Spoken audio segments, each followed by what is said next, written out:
មានលោកសេដ្ឋីនីម្នាក់ដែលគាត់មានទ្រព្យសម្បត្តិច្រើនគាត់អត់មានកូនអត់មានប្តីហើយរាល់ថ្ងៃគាត់រស់នៅតែម្នាក់ឯងតែប៉ុណ្ណោះជាមួយនឹងអ្នកបម្រើរបស់គាត់នៅថ្ងៃមួយក៏មានប្រុសក្មេងម្នាក់មកលួងលោមសុំស្នេហ៍គាត់ធ្វើឲ្យគាត់ទន់ចិត្តហើយក៏បានយកធ្វើជាប្តីមួយជីវិតខ្ញុំនេះនៅមើលថែថ្នាក់ថ្នមលោកសេដ្ឋីនីដល់ថ្ងៃស្លាប់សូមលោកសេដ្ឋីនីកុំបារម្ភអីខ្ញុំគ្មានថ្ងៃប្រែប្រួលចិត្តទេត្រូវតែគោរពតាមពាក្យសន្យាដែលបាននិយាយមិនត្រូវធ្វើឲ្យយើងមិនសប្បាយចិត្តឡើយយើងយកអ្នកធ្វើជាប្តីយើងពិតជាពេញចិត្តអ្នកចេញពីបេះដូង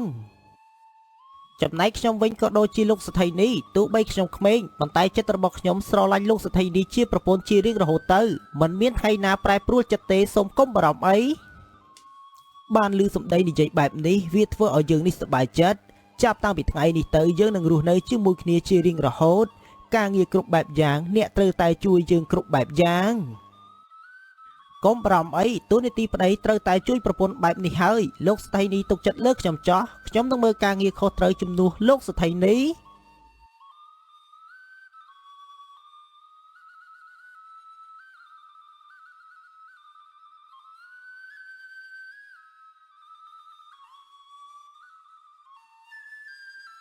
នៅថ្ងៃស្អែកឡើងលោកសេដ្ឋីនីក៏បានធ្វើដំណើរទៅធ្វើជំនួញនៅទីក្រុងដោយទុកការងារផ្ទះឲ្យប្តីរបស់គាត់ជាអ្នកមើលការងារខុសត្រូវយើងទៅទីក្រុងសិនហើយនៅថ្ងៃនេះអ្នកត្រូវតែមើលការងារខុសត្រូវគ្រប់បែបយ៉ាងជំនួសយើងហើយត្រូវតែមើលបញ្ជីឲ្យបានត្រឹមត្រូវកុំបារម្ភអីខ្ញុំនឹងមើលការងារទាំងអស់នេះឲ្យបានល្អជាមិនខានសូមលោកសេដ្ឋីនីទៅទីក្រុងបំពេញការងារឲ្យបានប្រសើរទៅបន្ទាប់ពីនិយាយរួចលោកសេដ្ឋីនីក៏បានធ្វើដំណើរទៅទីក្រុងដើម្បីនិយាយពីការងារជំនួញរបស់គាត់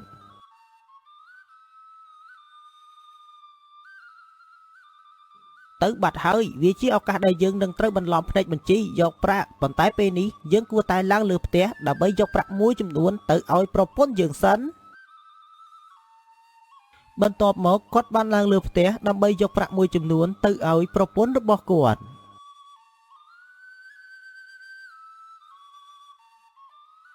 បន្តិចក្រោយមកគាត់បានធ្វើដំណើរមកដល់ផ្ទះរបស់គាត់ក៏ព្រោះតែគាត់មានប្រពន្ធរួចហើយប៉ុន្តែគាត់គ្រាន់តែទៅបោកបញ្ឆោតយកប្រាក់ពីលោកសេដ្ឋីនីតែប៉ុណ្ណោះហើយអ្វីបានជាបងមិនយកមកទាំងអស់តែម្ដងទៅមិនបានជាយកម្ដងបន្តិចម្ដងបន្តិចអញ្ចឹងបងយកមកទាំងអស់ទៅយើងនឹងខ្លាចទៅជាអ្នកមានហើយវានឹងខ្លាចជារបស់យើងបើសិនជាយកមកទាំងអស់លោកសេដ្ឋីនីប្រកាសជាបានដឹងជាមិនខានដល់ពេលនោះប្រកាសជាមានទោសជាប់ខ្លួនហើយណាអូនមិនបានជាខ្ញុំនឹកមិនឃើញពីចំណុចនេះអញ្ចឹងមិនអីទេណាបងបន្តិចម្ដងក៏បានដែរនៅថ្ងៃណាមួយប្រកាសជាបានច្រើនជាមិនខាននៅពេលនេះបងត្រូវតែមើលការងារបញ្ជីនៅផ្ទះរបស់គាត់ដូច្នេះបងនឹងបន្លំដើម្បីយកមាសប្រាក់មកឲ្យអូនកាន់តែច្រើនលោកប្តីខ្ញុំនេះពិតជាហត់ពេកហើយដែលត្រូវរស់នៅជាមួយមនុស្សចាស់ប៉ុន្តែដើម្បីទ្រព្យសម្បត្តិណាបងត្រូវតែទៅលួចយកម្ដងបន្តិចមិនយូរមិនឆាប់យើងនឹងមានទ្រព្យសម្បត្តិច្រើនអញ្ចឹងបងប្រញាប់ទៅវិញសិនហើយដើម្បីទៅធ្វើការងារនិងបន្លំបញ្ជីឲ្យបានច្រើនដើម្បីបានមាសប្រាក់ច្រើនពីលោកសេដ្ឋីនីដើម្បីយកមកទីនេះ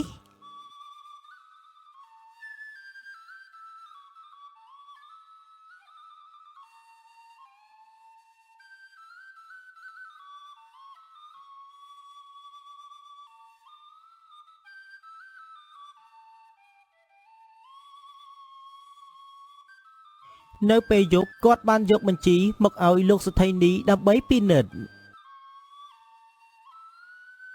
ហើយអ្វីបានជាចំណាយប្រាក់ទិញស្រូវអង្គរអស់ច្រើនបែបនេះរាល់ដងត្រឹមតែ10លានរៀលតែប៉ុណ្ណោះប៉ុន្តែពេលនេះដល់15លានក៏ព្រោះតែអ្នកដែលយកស្រូវមកលក់ទារថ្លៃដូច្នេះទៅខ្ញុំទិញស្រូវក្នុងតម្លៃថ្លៃបែបនេះសូមកុំបារម្ភអីណាលោកសេដ្ឋីនីនៅពេលដែលក្រុមឈ្មួញមកទិញបន្តប្រកាសជាទិញថ្លៃជាមិនខានចំពោះរឿងចំណេញដឹងតែបានចំណេញហើយប៉ុន្តែវាដូចជាមិនសមតតែសោះកាលពីមុនចំណាយមួយថ្ងៃត្រឹមតែ10លានរៀលតែប៉ុណ្ណោះប៉ុន្តែពេលនេះឡើងដល់15លានខ្ញុំខិតខំប្រឹងប្រែងធ្វើហើយប៉ុន្តែឲ្យធ្វើម៉េចបើទិញក្នុងតម្លៃថ្លៃដូច្នេះត្រូវការចំណាយច្រើនបែបនេះហើយអញ្ចឹងមិនអីទេបែបហ្នឹងក៏ទិញរហូតទៅតែទោះបីជាយ៉ាងណាក៏ដោយក៏យើងនៅតែចំណេញបានតិចតួចយើងឡើងទៅសម្រាប់សិនហើយព្រោះតែថ្ងៃនេះហត់នឹងការងារ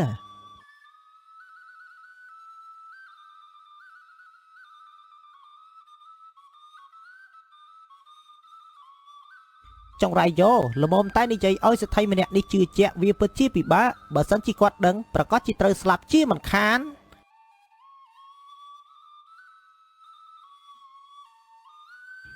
នៅថ្ងៃមួយគាត់ទាំងពីរនាក់ក៏បានធ្វើដំណើរមកជួបគ្នានៅទីកន្លែងស្ងាត់មួយដោយចៃដន្យ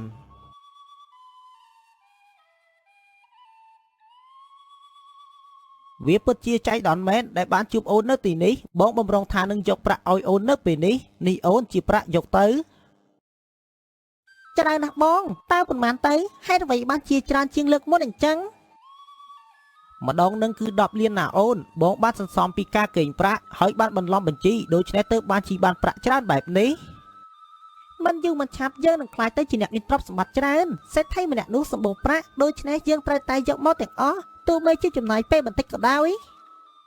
មែនហើយណាអូនប៉ុន្តែពេលនេះអូនទុកប្រាក់សិនទៅបើកាន់នឹងដៃបែបនេះប្រកាសជាមានរឿងជាមិនខានបើសិនជាអ្នកណាគេបានមកឃើញនៅពេលដែលពួកគេកំពុងតែនិយាយស្រាប់តែលោកសេដ្ឋីនីក៏បានមកដល់នៅតាមក្រោយអ្នកទាំងពីរស្គាល់គ្នាតើមែនទេហើយតើកំពុងតែនិយាយគ្នារឿងអីហ្នឹងខ្ញុំមើលមកពីចម្ងាយឃើញថាដូចជាស្និទ្ធស្នាលគ្នាដល់ហើយគឺខ្ញុំហើយនឹងនាងធ្លាប់ស្គាល់គ្នាកាលពីមុនពួកយើងធ្លាប់រស់នៅស្រុកជាមួយគ្នាដូច្នេះពេលជួបគ្នាស្និទ្ធស្នាលបែបនេះហើយលោកសេដ្ឋីនីក៏មានការយល់ច្រឡំអីមែនហើយខ្ញុំហើយនឹងគាត់ធ្លាប់រស់នៅស្រុកជាមួយគ្នាកាលពីមុនដូច្នេះទើបបានជាជួបគ្នាក៏និយាយគ្នាតាមផ្លូវតែម្ដងទៅអញ្ចឹងមិនអីទេអញ្ចឹងនិយាយគ្នាតាមសប្បាយទៅខ្ញុំធ្វើដំណើរទៅមុខទៀតសិនហើយក៏ព្រោះតែថ្ងៃនេះមានណាត់ជាមួយនឹងមិត្តចាស់មិនចង់ឲ្យគេរងចាំទៅតាមសប្បាយទៅចាប់ខ្ញុំទៅតាមក្រោយបើខ្ញុំដឹងថាលោកសេដ្ឋីនីមកតាមក្រោយខ្ញុំប្រកាសជាដើរមកជាមួយលោកសេដ្ឋីនីជាមិនខាន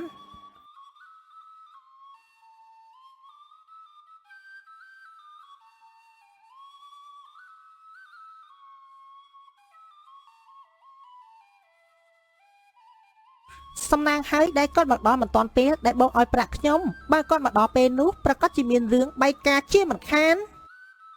អញ្ចឹងបងប្រញាប់ទៅតាមគាត់សិនហើយចាំពី3ថ្ងៃទៀតចាំបងយកប្រាក់ទៅឲ្យបន្ថែមទៀតយើងមិនអាចនិយាយគ្នាយូរពេកទេ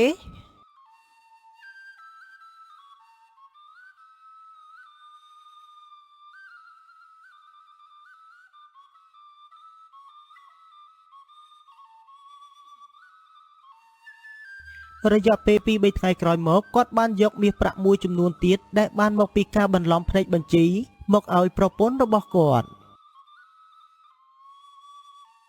ម្ដងនេះច្រើនណាស់បងមើលទៅផ្ទះលោកសេដ្ឋីប្រកាសជាមានការលក់ចេញទិញចូលច្រើនហើយមើលទៅបានជាបងបន្លំភ្នែកបញ្ជីបានច្រើនបែបនេះនៅផ្ទះរបស់គាត់ពិតជារវល់ការងារច្រើនដូច្នេះទើបបានជាបងបន្លំភ្នែកបញ្ជីបានច្រើនចាំលើកក្រោយបងនឹងយកមកទាំងអស់តែម្ដងអញ្ចឹងលើកក្រោយបងប្រមូលមកទាំងអស់តែម្ដងទៅកុំឲ្យពិបាកទៀតដោយសារតែពេលនេះយើងក៏មានប្រាក់ច្រើនមិនចាំបាច់ទៅរស់នៅផ្ទះគាត់ទៀតក៏បាន